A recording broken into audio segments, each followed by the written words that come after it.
O dia em que meu neto me chutou e minha nora me humilhou na frente da vizinhança toda foi o dia em que descobri os segredos que ela escondia e que destruiriam tudo. Meu nome é Helena Moreira Santos, tenho 63 anos e até poucos meses atrás eu acreditava que ser uma boa avó significava aceitar qualquer coisa em nome do amor pela família. Hoje, sentada aqui na minha sala em Belo Horizonte, com minha postura de sempre, posso dizer que essa crença quase me destruiu por completo. Sempre fui uma mulher de personalidade forte, dessas que não baixam a cabeça fácil. Criei meu filho Marcos sozinha e aprendi a engolir certas coisas para manter a harmonia familiar. Ver ele casado com Camila e me dando um netinho lindo como o Lucas sempre me encheu de orgulho e propósito. Minha rotina havia se tornado completamente dedicada a essa família. 3 vezes por semana, Lucas vinha passar o dia comigo enquanto os pais trabalhavam. Eu preparava as comidinhas que ele gostava, ajudava com as tarefas da escola, levava no parquinho da esquina. Era minha alegria, minha razão de acordar animada pela manhã. Mas nos últimos meses, alguma coisa estava muito diferente com o menino. Lucas, que sempre foi carinhoso comigo, estava agressivo, respondão, completamente mal educado. Quando eu pedia para ele guardar os brinquedos, ele me ignorava como se eu fosse invisível. Quando eu dizia que não podia comer doce antes do almoço, ele fazia birra, gritava, chegava até jogar comida no chão de propósito. Eu ficava perdida, sem saber como reagir. Conversava com Marcos sobre o comportamento do filho, mas ele sempre arrumava desculpas esfarrapadas. Dizia que Lucas estava numa fase difícil, que criança era assim mesmo, que eu estava exagerando porque não tinha paciência com a idade moderna das crianças.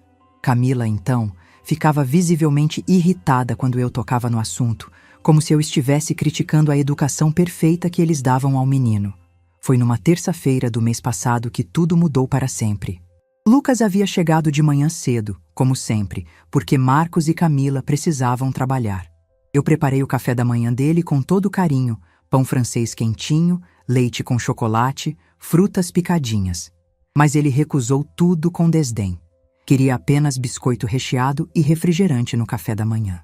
Expliquei com paciência que criança precisa tomar leite, comer fruta, ter uma alimentação saudável para crescer forte, que biscoito e refrigerante eram para depois do almoço, como sobremesa. Era uma regra básica que qualquer avó responsável deveria manter. A reação dele foi explosiva como nunca havia visto. Lucas começou a gritar que eu era chata, que ele não precisava me obedecer, que a mãe dele havia dito claramente que ele não precisava fazer tudo o que eu mandava. Fiquei chocada ouvindo aquelas palavras saindo da boca do meu netinho de 6 anos. Nunca havia escutado uma criança falar assim comigo, ainda mais uma criança que eu amava tanto. Tentei manter a calma e conversar. Expliquei que vovó também tem regras na casa dela porque quer o bem dele, que respeito é importante em qualquer lugar, que eu não estava sendo chata, estava sendo cuidadosa com a saúde dele. Mas Lucas estava completamente descontrolado. Foi quando aconteceu o impensável. Lucas se levantou da cadeira, veio até onde eu estava na pia lavando as frutas e me deu um chute na canela com tanta força que quase me fez cair no chão. A dor foi imensa, não apenas física, mas emocional. Era como se algo tivesse se despedaçado dentro do meu peito. Olhei para aquela criança que eu amava mais que a minha própria vida e vi um completo estranho. Um menino sem limites, sem respeito, sem educação básica. Naquele momento, algo despertou em mim que estava adormecido há muito tempo. Uma Helena que eu havia esquecido que existia. Segurei Lucas pelos braços com firmeza, olhei bem fundo nos olhos dele e disse, com voz grave, mas sem gritar, que aquilo era inaceitável. Que vovó merecia respeito, que ninguém no mundo tinha direito de machucar outra pessoa, que ele estava de castigo até os pais chegarem. Lucas ficou genuinamente surpreso com minha reação. Acho que ele estava completamente acostumado com uma vovó que relevava tudo, que passava a mão na cabeça, que tinha medo de contrariá-lo para não perder o carinho dele. Mas essa nova Helena não ia aceitar desrespeito de ninguém, não importava de quem viesse. Coloquei o menino sentado no sofá da sala e expliquei que ele ficaria ali em silêncio até os pais chegarem. Não podia brincar, não podia assistir televisão, não podia fazer absolutamente nada. Era consequência direta pelo que tinha feito. Lucas tentou argumentar, chorar, fazer toda aquela chantagem emocional que criança sabe fazer, mas eu mantive a posição com firmeza inabalável. Quando Marcos chegou para buscar o filho no final da tarde, expliquei detalhadamente tudo o que havia acontecido. Contei sobre o chute, sobre a falta de respeito completa, sobre como eu havia lidado com a situação, dando consequências claras. Esperava que ele me apoiasse totalmente, que conversasse seriamente com Lucas sobre limites e educação básica. Mas a reação do meu filho me deixou completamente desconcertada. Marcos parecia muito mais preocupado em acalmar e consolar Lucas do que em entender a gravidade do que havia acontecido. Disse que eu talvez tivesse sido excessivamente rígida, que criança às vezes faz essas coisas sem maldade real, que castigo severo não resolve nada e só traumatiza. Tentei explicar pacientemente que não era apenas sobre o chute físico. Era sobre respeito fundamental, sobre educação de caráter, sobre ensinar valores corretos para uma criança em formação. Mas Marcos parecia não querer escutar nada do que eu dizia. Pegou Lucas no colo, deu beijinhos e carinhos nele e disse apenas que conversaria em casa sobre o assunto. Naquela noite inteira, fiquei remoendo tudo o que havia acontecido. A dor na canela já estava passando com a pomada, mas a dor no coração persistia como uma ferida aberta. Não conseguia entender como meu filho estava criando uma criança completamente sem limites, como Camila permitia que Lucas me desrespeitasse daquela forma absurda. Comecei a relembrar situações anteriores que talvez eu tivesse ignorado por amor. Vezes que Lucas havia sido grosseiro e eu simplesmente deixei passar pensando que era fase. Comentários desrespeitosos que eu relevei achando que era apenas coisa de criança moderna. Sinais claros de que algo estava muito errado na educação do meu neto e eu havia deliberadamente fechado os olhos. Mas o que mais me incomodava profundamente era a reação estranha do Marcos. Meu filho, que eu criei para ser respeitoso e ter valores sólidos, estava claramente passando a mão na cabeça de um comportamento inaceitável. Parecia que ele tinha medo de contrariar o próprio filho, medo de exercer a autoridade paterna básica. Passei a madrugada inteira acordada, mexendo e remexendo na cama, tentando entender onde eu havia errado como avó. Será que eu era realmente muito permissiva no passado? Será que eu estava exagerando na rigidez agora? Ou será que finalmente havia tomado a atitude certa depois de tanto tempo sendo pisada? No fundo do meu coração, eu sabia com absoluta certeza que havia feito o certo. Uma criança que chuta a própria avó precisa aprender imediatamente que isso é inaceitável em qualquer circunstância. Precisa entender que ações sempre têm consequências, que respeito é fundamental em qualquer relacionamento, mesmo familiar. Mas o que eu não imaginava nem nos meus piores pesadelos era que minha atitude teria consequências que mudariam minha vida completamente. Que aquela bronca necessária, aquele momento de firmeza justa, seria o estopim para uma reação que me deixaria em estado de choque total. Que no dia seguinte eu descobriria até onde pode chegar a falta de respeito quando as pessoas acham que podem fazer qualquer coisa com quem elas julgam ser fraca e indefesa. Acordei na manhã seguinte com uma sensação muito estranha no peito, como se o ar estivesse pesado e carregado. Era como se algo ruim fosse acontecer, uma intuição que me deixava inquieta. Tentei afastar esses pensamentos ruins, preparei meu café como sempre, sentei na varanda para observar o movimento normal da rua. Era uma manhã comum de quarta-feira, vizinhos saindo apressados para trabalhar, crianças indo para a escola. Foi quando avistei Camila caminhando pela calçada em direção ao meu portão. Mas não era a caminhada normal e tranquila de sempre. Era uma caminhada furiosa, determinada, de quem vem com raiva acumulada há tempo. O coração disparou no meu peito de forma descontrolada. Alguma coisa no meu íntimo me dizia que aquela visita não seria nada boa. Quando ela bateu na porta com força excessiva, abri imaginando que talvez quisesse conversar civilizadamente sobre o que aconteceu com Lucas no dia anterior. Que talvez viesse me apoiar, reconhecer que o filho estava realmente precisando de mais limites e educação. Como eu estava completamente enganada sobre suas intenções. Camila entrou na minha casa como uma verdadeira tempestade descontrolada. Os olhos dela estavam vermelhos de raiva pura. a voz tremendo de fúria contida. Começou imediatamente a gritar que eu não tinha direito algum de maltratar o filho dela, que eu era uma velha amargurada que estava descontando minhas frustrações pessoais numa criança completamente inocente. Tentei explicar com toda a calma possível o que realmente havia acontecido, mas ela não queria escutar uma palavra sequer. Dizia aos berros que Lucas havia chegado em casa chorando desesperadamente, contando que a avó malvada havia deixado ele de castigo o dia inteiro sem motivo, que eu era uma pessoa cruel, sem coração, que não sabia absolutamente nada sobre lidar com criança. Cada palavra que saía da boca dela era como uma facada certeira no meu coração. Eu, que sempre tratei Lucas com tanto amor e carinho, sendo chamada de malvada e cruel pela própria mãe dele.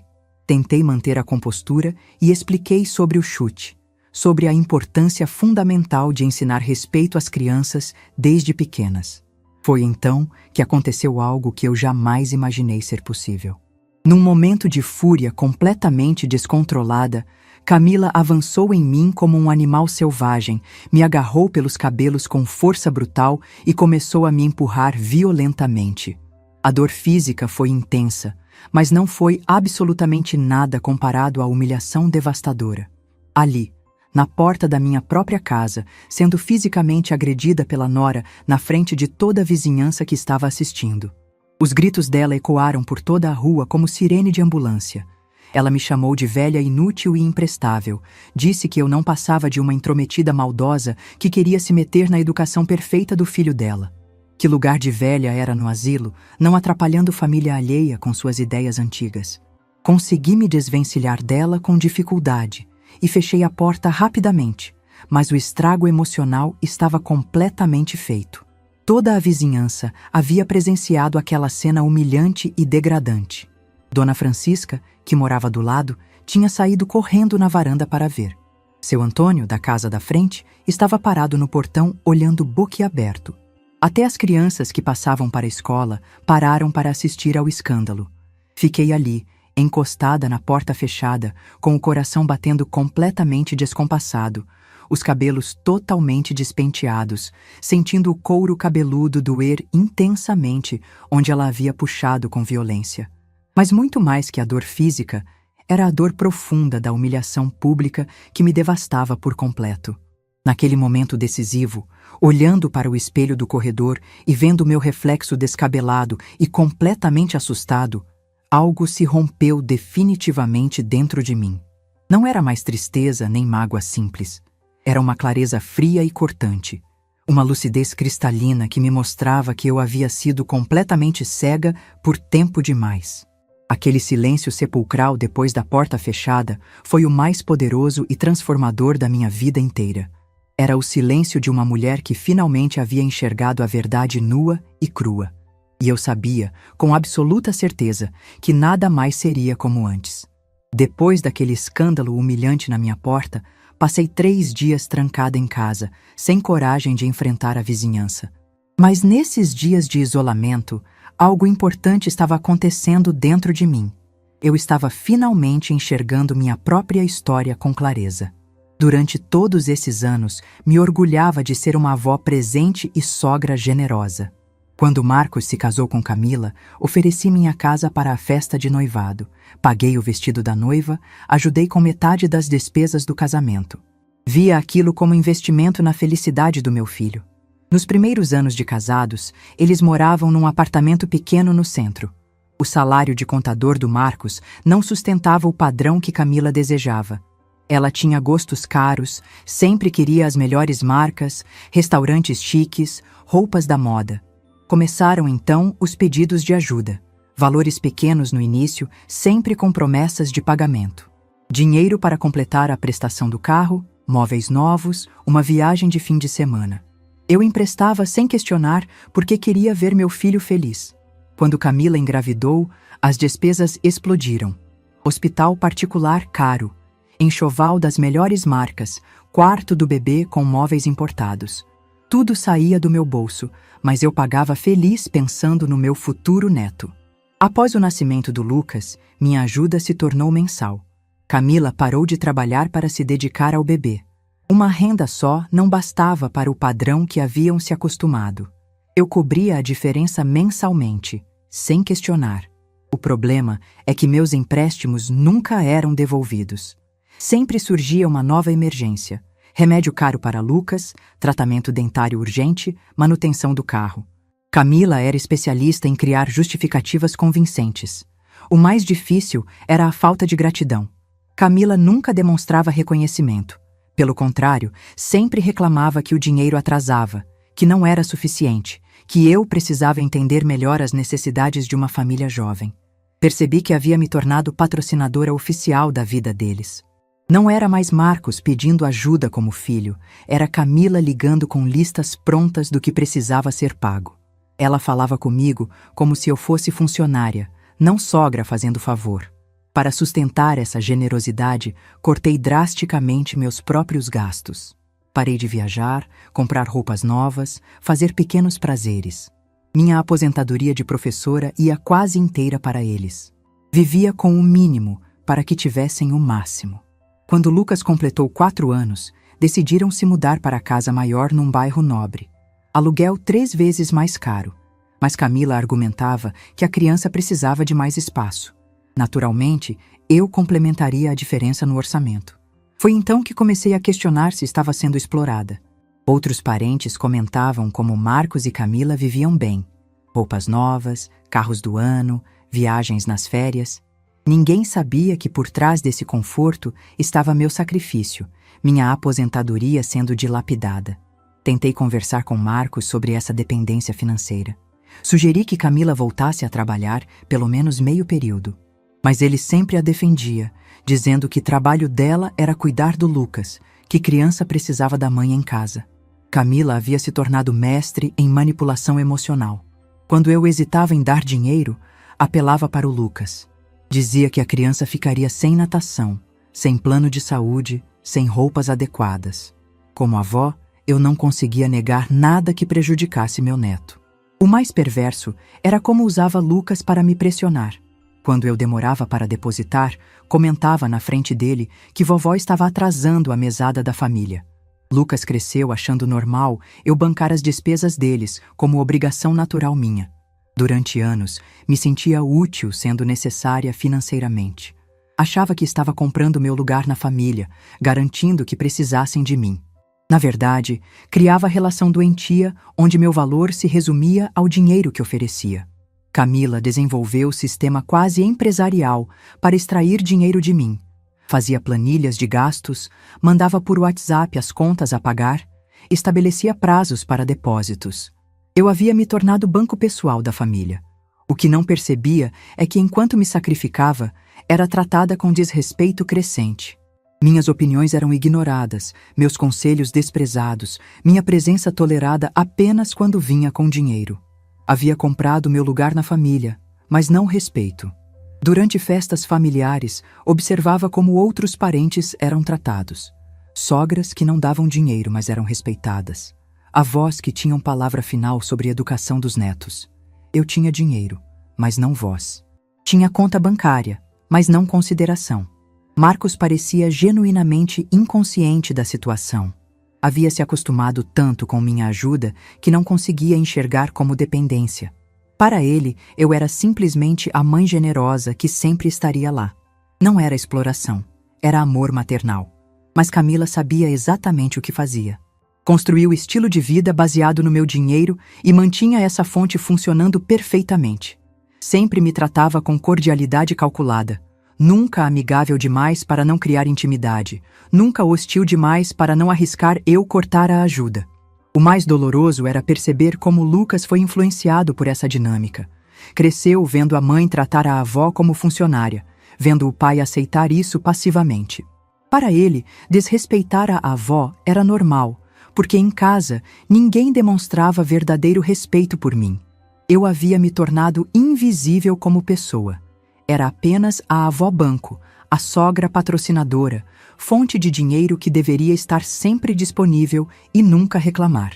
Minha individualidade, sentimentos, dignidade, tudo engolido pela função de financiadora. Durante anos, justifiquei essa situação dizendo que era amor, que mãe faz qualquer coisa pelos filhos, que a avó se sacrifica pelos netos. Na verdade, estava sendo explorada sistematicamente e me convencendo que aquilo era normal. A agressão de Camila foi apenas a gota d'água de situação que se deteriorava há anos. Havia aceitado ser desrespeitada financeiramente, emocionalmente e agora fisicamente. Chegara ao fundo do poço da humilhação. Esses 3 dias trancada em casa, remoendo tudo, foram fundamentais para entender que precisava tomar atitude drástica. Não podia mais aceitar ser tratada como objeto conveniente. Não podia mais financiar minha própria humilhação. Foi então que tomei a decisão mais difícil da minha vida. Ia descobrir exatamente onde meu dinheiro estava sendo usado e por que Camila se sentia tão segura para me desrespeitar dessa forma. Alguma coisa me dizia que havia muito mais por trás dessa história, segredos que explicariam por que me tratavam como obrigação inconveniente. Durante essas reflexões, lembrei do Dr. Roberto, meu vizinho aposentado, que havia sido advogado por 40 anos. Sempre nos cumprimentávamos educadamente, mas nunca tivemos conversas profundas. Ele morava sozinho desde que a esposa faleceu, e eu sabia que ele tinha reputação de homem sério e discreto. No 4º dia após o escândalo, tomei coragem e toquei a campainha da casa dele. Quando contei resumidamente o que havia acontecido, Dr. Roberto ficou indignado. Disse que a agressão física era crime, independente de ser família, e que eu deveria ter chamado a polícia na hora. Mas o que mais me impressionou foi quando expliquei sobre os anos de ajuda financeira. Doutor, Roberto franziu a testa e disse algo que me gelou o sangue. Helena, em 40 anos de advocacia, aprendi que quando alguém gasta dinheiro fácil demais, geralmente tem uma fonte que a família não conhece. Você já pensou em investigar onde seu dinheiro realmente está indo? Naquele momento, uma suspeita terrível começou a germinar no meu coração. E eu sabia que não teria paz enquanto não descobrisse a verdade completa sobre essa família que eu havia sustentado durante tantos anos. As palavras do Dr. Roberto ecoaram na minha cabeça durante toda aquela noite. Quando alguém gasta dinheiro fácil demais, geralmente tem uma fonte que a família não conhece. Essa frase me deixou inquieta, como se um alarme tivesse disparado no meu subconsciente. Comecei a repassar mentalmente todos os gastos extravagantes que eu havia bancado nos últimos anos. No dia seguinte, Dr. Roberto apareceu na minha porta com uma proposta inesperada. Disse que havia passado a madrugada pensando na minha situação e que, como advogado aposentado, ele sabia exatamente como investigar esse tipo de coisa. Ofereceu sua ajuda gratuitamente, movido pela indignação do que havia presenciado. A primeira coisa que ele me ensinou foi a organizar todas as transferências bancárias que eu havia feito nos últimos 3 anos. Sentamos na minha mesa de jantar com extratos, calculadora e caderno. Quando somamos tudo, o valor me deixou em choque. Mais de R$200 mil. R$200 mil da minha aposentadoria, das minhas economias de uma vida inteira. Doutor. Roberto anotou tudo meticulosamente. Datas, valores, justificativas que Camila havia dado para cada transferência. Depois, começou a fazer perguntas que me fizeram pensar. Por que uma família com 2 pessoas adultas precisava de tanto dinheiro extra todo mês? Onde estavam os comprovantes dos gastos médicos caríssimos do Lucas? Por que Camila nunca mostrava as contas que supostamente eu estava pagando? Foi então que ele sugeriu algo que me arrepiou. Helena, você tem as chaves da casa onde eles moram? Eu tinha, porque durante anos fui a pessoa de confiança para emergências. Eles trabalham que horas? Marcos saía às 7 da manhã e voltava às 6 da tarde. Camila disse que estava fazendo um curso pela manhã, então saía às 8 e voltava ao meio-dia. Dr. Roberto propôs que fôssemos até a casa na quinta-feira seguinte, durante o horário que ambos estariam fora. Não para mexer nas coisas deles, mas para entender como realmente viviam. Se eles estão gastando seu dinheiro com necessidades básicas, a casa vai refletir isso. Se estão gastando com outras coisas, também vai ficar evidente. Confesso que fiquei com medo. Era meu filho, minha nora, meu neto. Estava prestes a invadir a privacidade deles baseada numa suspeita. Mas Dr. Roberto foi direto. Helena, eles invadiram sua dignidade, sua conta bancária e sua paz de espírito há anos. Você tem o direito de saber onde seu dinheiro está sendo usado. Na quinta-feira, Às 9 da manhã, chegamos à casa deles. Meu coração batia descompassado enquanto abria a porta. O primeiro impacto foi visual. A casa estava impecável demais para uma família com criança pequena. Móveis caríssimos, televisão de última geração, decoração que eu sabia ter custado uma fortuna. Dr. Roberto foi direto ao que interessava. Abriu a geladeira e ela estava abarrotada de produtos importados, vinhos caros, queijos especiais. Helena, essa é a geladeira de uma família com dificuldades financeiras? Na despensa, só produtos gourmet, marcas premium, itens que custavam 3 vezes mais que os similares normais. No quarto do casal, encontramos o guarda-roupa da Camila. Roupas com etiquetas ainda, bolsas de grife, sapatos caríssimos. Doutor. Roberto pegou algumas etiquetas e anotou os valores. Só essas 3 peças aqui custaram mais que sua aposentadoria de 2 meses. Mas o que realmente me chocou foi quando encontramos, sobre a penteadeira dela, recibos de salão de beleza. Tratamentos faciais, massagens, procedimentos estéticos, tudo nos salões mais caros da cidade. Os valores eram absurdos e as datas coincidiam exatamente com as transferências que eu havia feito. Dr. Roberto fotografou tudo discretamente. Helena, você está vendo o padrão? Cada vez que você depositava dinheiro para uma emergência médica ou conta urgente, na verdade estava pagando o luxo pessoal dela. Foi no escritório que a situação ficou ainda mais grave.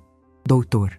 Roberto encontrou uma pasta com extratos bancários deixados sobre a mesa. Com sua experiência de advogado, ele conseguiu identificar movimentações suspeitas. Havia transferências regulares para uma conta que eu não conhecia, sempre nos dias seguintes aos meus depósitos. Foi no escritório que a situação ficou ainda mais grave. Dr. Roberto encontrou uma pasta com extratos bancários deixados sobre a mesa. Com sua experiência de advogado, ele conseguiu identificar movimentações suspeitas. Havia transferências regulares para uma conta que eu não conhecia, sempre nos dias seguintes aos meus depósitos. Mas a descoberta mais chocante veio quando o Dr. Roberto notou que o celular da Camila estava sobre a mesa, conectado no carregador. A tela estava acesa mostrando notificações do WhatsApp. Sem querer invadir completamente a privacidade, ele apenas viu o nome Amor aparecendo repetidamente nas notificações, com mensagens chegando constantemente durante a manhã. Helena, isso não é normal. Mulher casada não recebe mensagens de alguém, salvo como amor no celular, disse Dr. Roberto com preocupação. Minhas pernas tremeram e precisei me sentar. Doutor. Roberto continuou fotografando as evidências, mas eu mal conseguia processar o que estava vendo.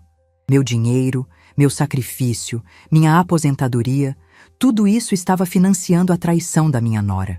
A suspeita da traição ficou ainda mais evidente quando encontramos numa gaveta entreaberta recibos de presentes caros, perfumes masculinos, roupas íntimas provocantes, jantares românticos em restaurantes que eu sabia que Marcos nunca frequentava. As datas desses gastos coincidiam exatamente com os dias em que eu depositava dinheiro para as emergências. Doutor. Roberto descobriu também extratos mostrando que Camila mantinha conta bancária secreta, onde guardava parte do dinheiro que eu dava. Havia depósitos para a família dela também. Pagava aluguel da irmã desempregada, sustentava os pais aposentados, até financiava curso universitário do irmão mais novo. Helena, você não estava apenas bancando o luxo dela. Estava sustentando a família inteira da Camila e ainda por cima financiando a traição dela, disse Dr. Roberto com indignação crescente na voz. Encontramos também comprovantes que me deixaram furiosa. Camila havia mentido sobre várias emergências médicas do Lucas. O plano de saúde que eu pagava religiosamente nem sequer existia. O menino estava cadastrado no SUS desde sempre. Os exames caros, as consultas particulares, os remédios especiais, tudo mentira para extrair dinheiro de mim. Havia até um caderno onde ela anotava as histórias que contaria para mim a cada mês. Julho. Problema no carro. Paus remédio Lucas. Agosto. Dentista, pausos, reforma urgente. Setembro. Roupa escola, paus, conta luz atrasada. Era um planejamento meticuloso para me enganar sistematicamente. Doutor. Roberto encontrou algo ainda mais grave.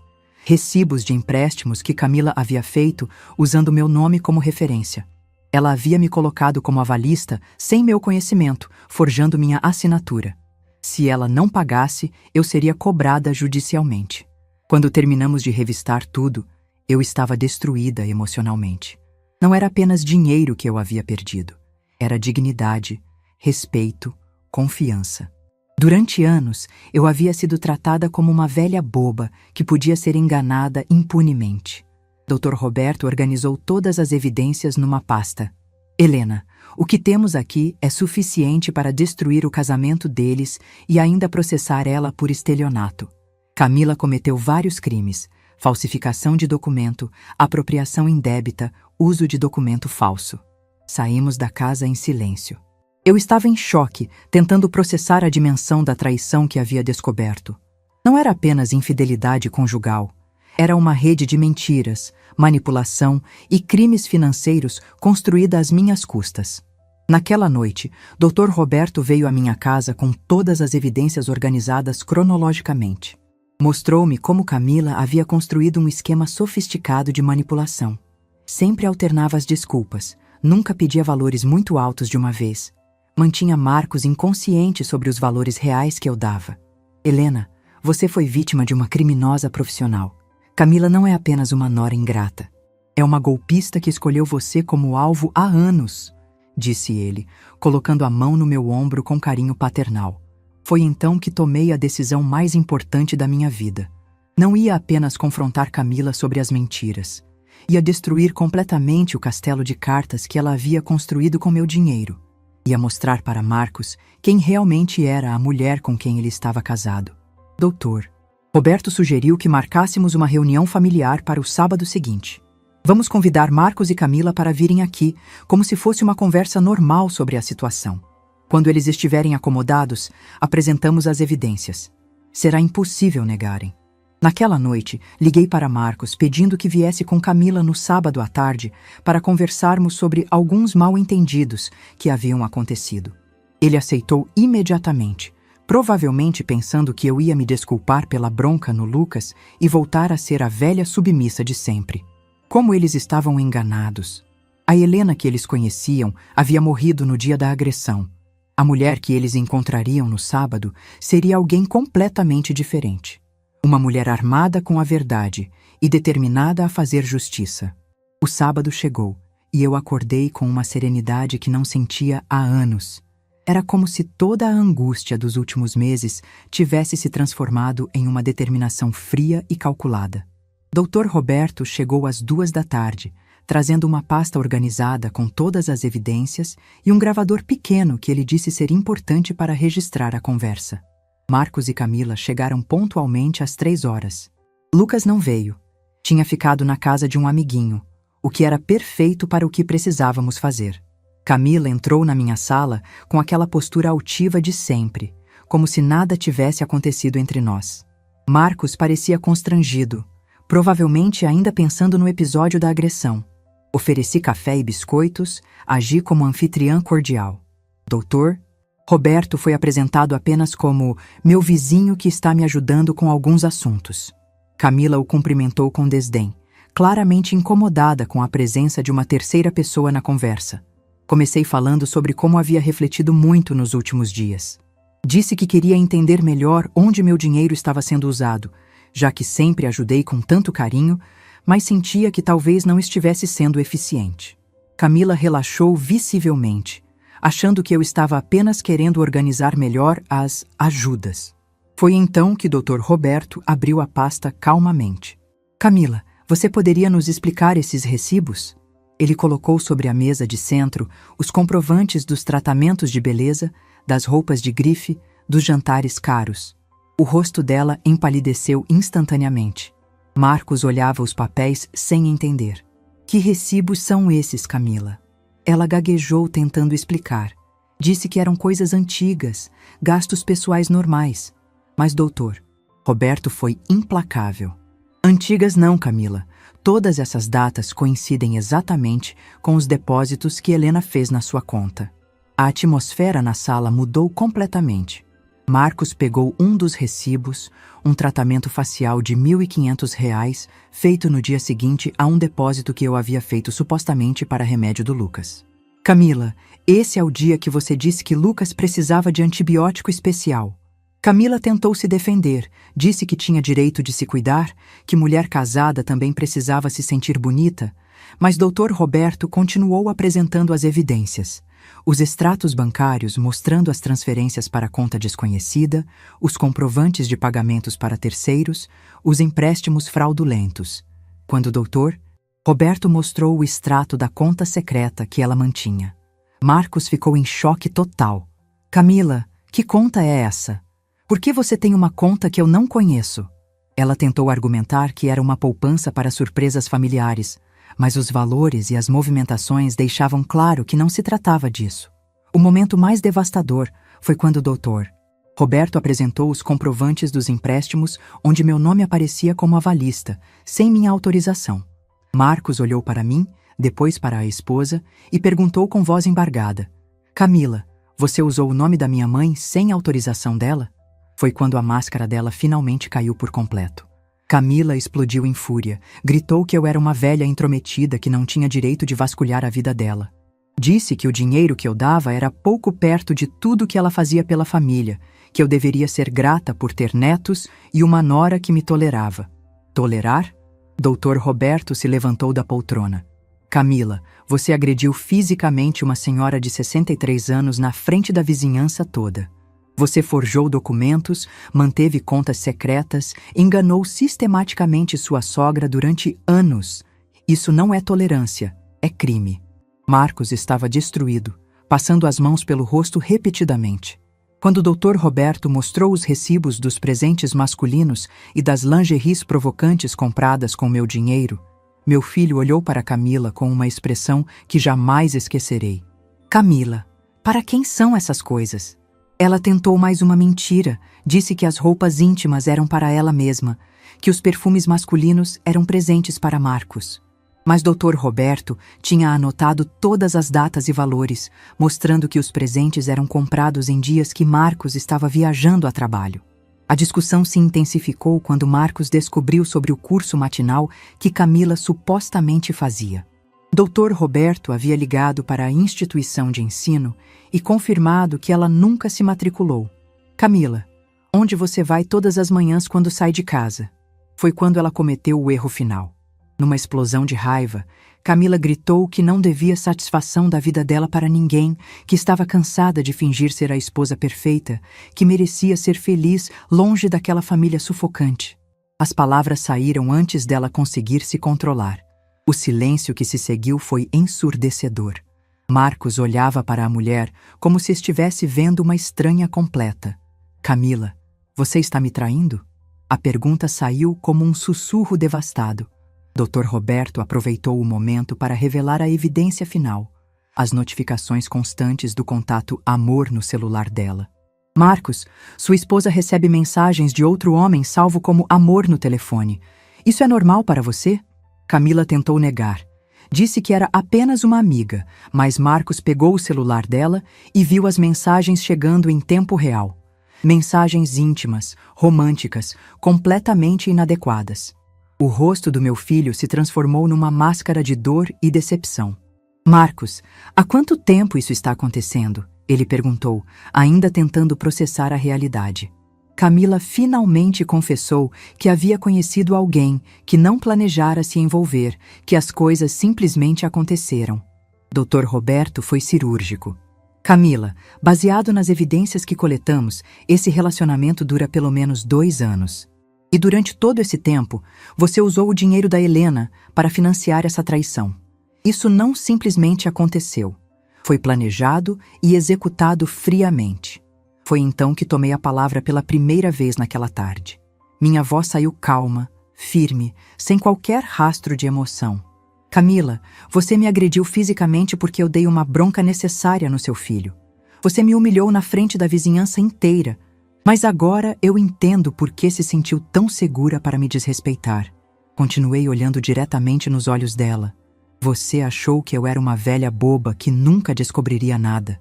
Que podia me usar, me roubar, me mentir, e eu continuaria ali, disponível como uma fonte inesgotável de dinheiro. Você subestimou completamente a mulher que eu sou.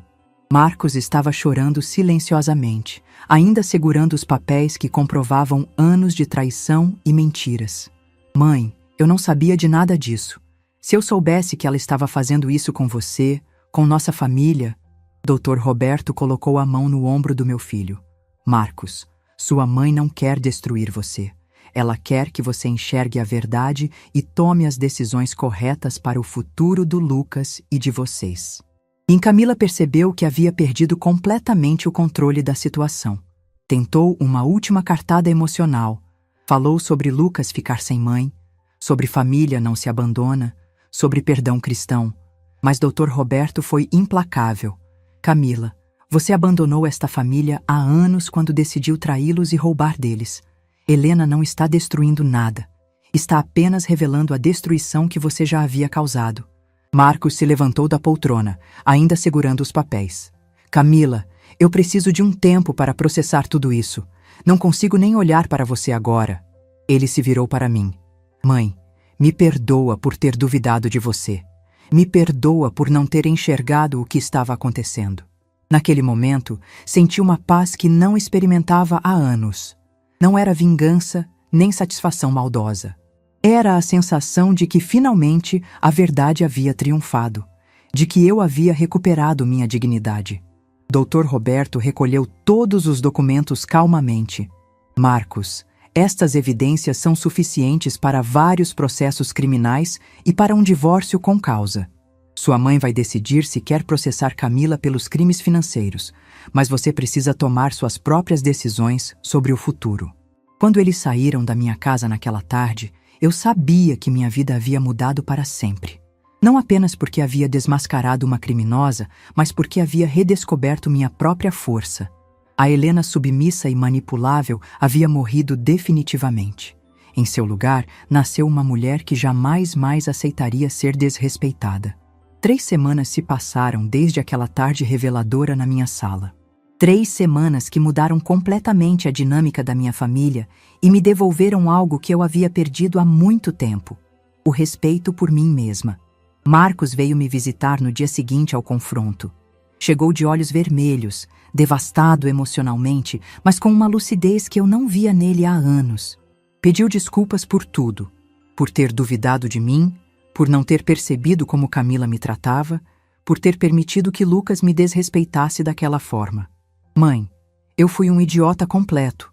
Deixei que uma golpista destruísse nossa família e ainda por cima a usei para roubar de você, disse ele com a voz embargada. Pela primeira vez em anos, senti que estava conversando com o filho que eu havia criado, não com o homem manipulado que ele havia se tornado. Dr. Roberto me orientou sobre todos os procedimentos legais possíveis. Eu poderia processar Camila por estelionato, falsificação de documento, apropriação indébita e ainda por agressão física. Os crimes estavam todos documentados, as evidências eram irrefutáveis. Mas decidi que não queria transformar minha vida numa batalha judicial eterna. Em vez disso, fiz uma proposta através do Dr. Roberto. Camila teria que devolver integralmente os valores que comprovamos ter sido desviados, cerca de R$80 mil que conseguimos rastrear diretamente. Se ela não cumprisse, aí sim todos os processos criminais seriam acionados. Marcos tomou a decisão mais corajosa da vida dele. Entrou com pedido de divórcio litigioso, solicitando guarda compartilhada do Lucas e investigação completa do patrimônio familiar.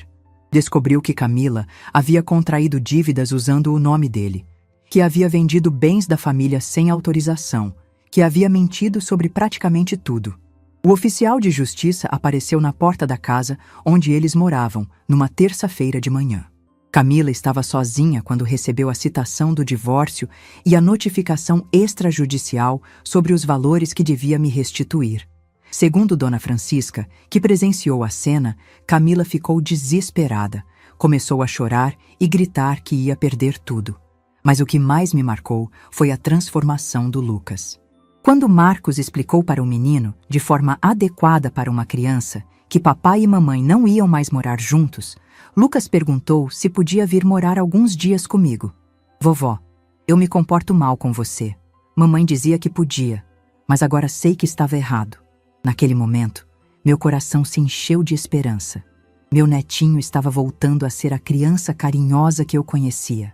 Sem a influência tóxica da mãe constantemente minando minha autoridade, ele rapidamente voltou a me respeitar e obedecer. Camila tentou algumas manobras desesperadas. Ligou para parentes distantes, contando versões distorcidas da história. Tentou convencer Marcos a desistir do divórcio. Até mesmo apareceu na minha porta uma noite implorando para conversarmos. Mas eu não abri. A Helena, que aceitava a humilhação, havia morrido para sempre. Dr. Roberto se tornou mais que um vizinho. Virou um amigo querido. Passamos a tomar café juntos todas as tardes, conversando sobre livros, sobre a vida, sobre planos para o futuro. Ele me disse que admira como consegui transformar uma situação devastadora numa oportunidade de recomeço. Com o dinheiro que Camila foi obrigada a me devolver, conseguimos recuperar R$40 mil através da venda forçada de bens dela. Decidi investir em algo que sempre sonhei. Abri uma pequena loja de doces caseiros no centro da cidade. Sempre fui boa cozinheira, e agora tenho tempo e disposição para transformar esse talento num negócio próprio. Marcos se mudou para um apartamento menor, mais adequado à realidade financeira real dele. Sem as despesas extravagantes que Camila criava, ele descobriu que consegue viver dignamente com seu salário. Lucas se adaptou bem à nova rotina, passando alguns dias na casa do pai, alguns dias comigo, e parece muito mais feliz longe do ambiente tenso que existia antes. A transformação mais surpreendente aconteceu comigo mesma. Aos 63 anos, redescobri que posso ser uma mulher independente, forte, respeitada. Minha loja está prosperando, tenho novos amigos, participo de atividades na comunidade. Não sou mais apenas a mãe do Marcos ou a avó do Lucas. Sou Helena, uma empreendedora, uma mulher com vida própria. Camila acabou saindo de Belo Horizonte. Não conseguiu pagar todas as dívidas, perdeu a casa, o carro, teve que voltar para a cidade natal dela. O amante misterioso desapareceu assim que o dinheiro acabou. Típico de aproveitadores. Ela ligou algumas vezes tentando falar com Lucas, mas Marcos estabeleceu que só haveria contato supervisionado até ela demonstrar mudança real de comportamento. O mais gratificante é ver como Lucas está se desenvolvendo num ambiente saudável. Sem os mimos excessivos e a falta de limites que Camila impunha, ele está aprendendo valores importantes: respeito aos mais velhos, responsabilidade, honestidade. Quando fica comigo, ajuda na loja, trata os clientes com educação, orgulha sua vovó. Dr. Roberto sempre me lembra que coragem não é ausência de medo, mas ação apesar do medo. Eu tinha medo de confrontar Camila, medo de descobrir a verdade, medo de destruir a família. Mas agir apesar desse medo me devolveu algo muito mais valioso que estabilidade artificial. Me devolveu dignidade. Hoje, quando acordo pela manhã, sinto uma energia que não experimentava há anos. Tenho projetos, sonhos, planos para o futuro. Não fico mais esperando migalhas de afeto de pessoas que não me respeitam. Construí uma vida baseada em relacionamentos verdadeiros, trabalho gratificante, autorrespeito. Às vezes encontro pessoas na rua que comentam sobre aquele escândalo que aconteceu na minha porta. Algumas falam com pena, como se eu tivesse sido apenas uma vítima coitada. Outras falam com admiração, porque souberam como consegui me reerguer. Eu sorrio para todas, porque sei que fui muito mais que uma vítima. Fui uma sobrevivente que escolheu não aceitar o papel de coitada. Marcos cresceu muito como pai e como homem depois de toda essa experiência. Ele me disse recentemente que nunca mais vai permitir que alguém desrespeite as pessoas que ama. Que aprendeu a diferença entre amor verdadeiro e manipulação emocional. Que está orgulhoso de ter uma mãe corajosa como eu. A vocês que estão me ouvindo agora, quero que lembrem de uma coisa: nunca é tarde para recuperar sua dignidade. Não importa quantos anos você tem, quanto tempo durou a situação, quão complicados parecem os relacionamentos familiares. Você merece respeito, você merece ser tratado com consideração, você merece ser feliz. Meu silêncio naquele dia da agressão não foi fraqueza. Foi o momento em que minha força interior finalmente despertou. Às vezes, precisamos chegar ao fundo do poço para encontrar coragem suficiente para escalar de volta. E quando escalamos, descobrimos que somos muito mais fortes do que jamais imaginávamos. Hoje, aos 63 anos, posso dizer com certeza: a melhor vingança contra quem nos desrespeita não é tentar destruí-los. É construir uma vida tão plena, tão digna, tão feliz, que eles percebam o que perderam quando escolheram nos maltratar. É mostrar que nossa felicidade nunca dependeu deles. Apenas nossa infelicidade dependia. Camila achou que podia me usar e descartar quando não precisasse mais. Lucas achou que podia me desrespeitar sem consequências. Marcos achou que eu sempre estaria ali, aceitando qualquer coisa. Todos eles subestimaram a mulher guerreira que sempre existiu dentro de mim, apenas adormecida. Agora essa guerreira está desperta, e ela veio para ficar. Se essa história tocou seu coração, deixe seu like, se inscreva no canal e comente aqui embaixo. No meu lugar, o que você faria? Sua mensagem pode iluminar o dia de alguém.